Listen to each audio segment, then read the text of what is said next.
Welcome back. I've got a quick video for you today. Nitecore have sent me in another E4K torch. Now I already did a review on this a while back, but what they've done is upgraded the design and we now have a two-stage switch.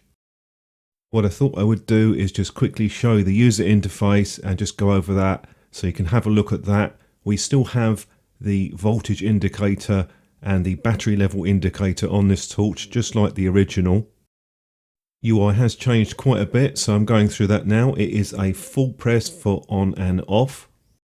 When the torch is on, all you need to do is half press and that will cycle through the 5 power levels from the lowest right up to the turbo. Do have a memory on that as well. When it's on, half press for turbo, when off, full press. If you want to get to the ultra low, half press the switch for around about a second, then you can turn off with a full press, or if you want to, go through the other power levels. To access the strobe modes, when it's on, full press for around about a second. Then if you half press hitting the side switch, you can go through the 3 strobe modes: normal strobe, SOS and a beacon. Essentially what they've done is taken the MH23 torch, which I did a review on a good while ago now. They've taken that UI with the 2-stage switch and put it onto this torch. Only downside is we still don't have an electronic lockout, so just a slight twist on the tail cap and that will give you a mechanical lockout. Just a quick reminder about using your own unprotected cells. You will need to use a spacer on those. I have to put 2 on this particular cell. That's because the original battery is a protected cell which is longer. Bundle on this is exactly the same as the original. Nothing has changed and I can't see any differences with the physical body design.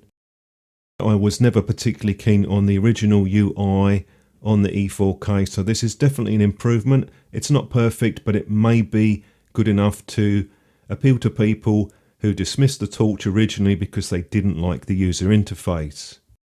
And that was by far my biggest complaint on the original. Didn't really like the UI, wasn't very intuitive. This is much easier to pick up.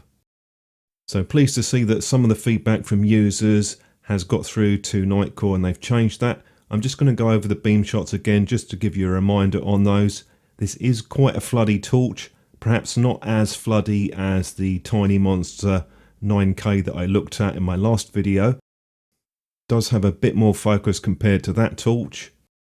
Again though, at high output over 4000 lumens, your runtime is going to be fairly short. It does drop down around about 20 seconds, so I just sped that up a little bit on the video to show you. There was a 2-stage drop down on this, and most of the time using it, I've seen a 2-stage drop down on the turbo. Could be useful for a quick burst, but that's what you're going to get with a small body torch and a high output. Hopefully this quick update on the E4K was useful to you, help you decide whether or not this is the right torch or not for you. Don't forget, as usual, do drop a comment below if you've got any thoughts on this, and I'll see you in my next one.